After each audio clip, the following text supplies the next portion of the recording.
Okay, so now to wrap up integration, we will talk about the applications of integrals. In general, there are many applications for integrals, whether you want to find area underneath a curve, surface area, volume, or in specific cases, we can use it to find energy. That's okay. We can find the current voltage relationship for inductors and capacitors. We can use it to find power, and Laplace and Fourier transforms are in general integral transforms. So that's one more specific application, which leads itself to a lot of fields of study, such as signal analysis, communications, control systems, circuits, so on and so forth. The possibilities are endless. We can also use it to talk about Maxwell's equations and probability density formulas, and there's so much more. Here, I will talk about Maxwell's equations. First, there are four Maxwell equations.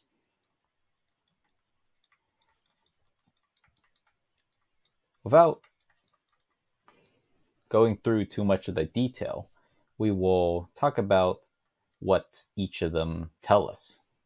So first one, the double integral or the surface integral of the electrostatic field in the direction of the surface vector is equal to the charge enclosed divided by the permittivity constant.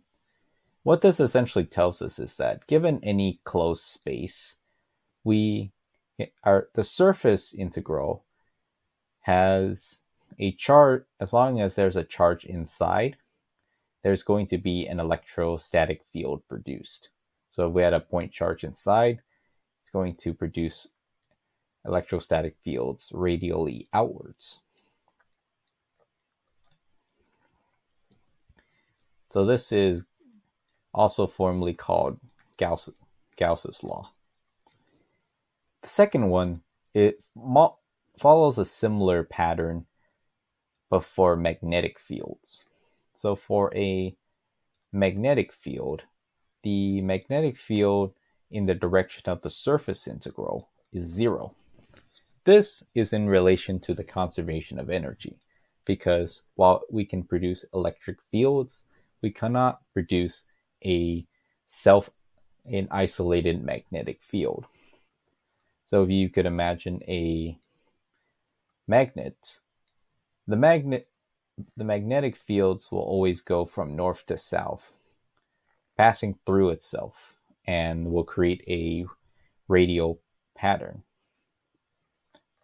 At no point is there going to ever be a magnetic field from north to south that simply goes like this, following the behavior of an electrostatic field. So the second equation preserves the conservation of energy. The third one is a very famous and important equation for power systems. The closed line integral of the electrostatic field in the direction of the pathway produces a changing magnetic flux. This is also known as Faraday's law. Essentially, a changing magnetic flux produces an electric field. And to finish it off, we have the fourth one, where the closed loop integral of the magnetic field in the direction of the loop is produced by two parameters.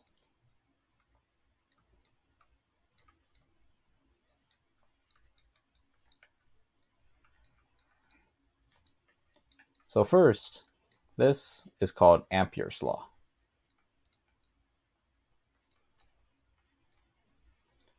Here, Faraday's law states that the changing magnetic flux produces an electric field. Here, a changing electric field, in addition to any conduction current, produces a magnetic field.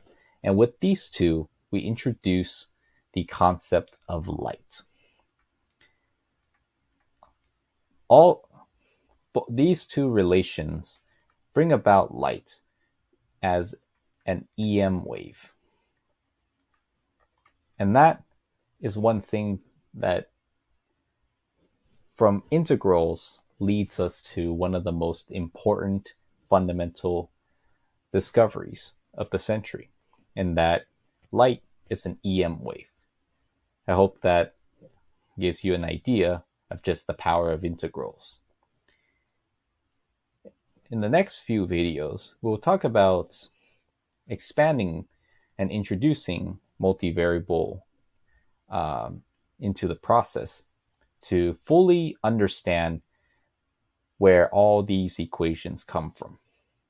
Thank you.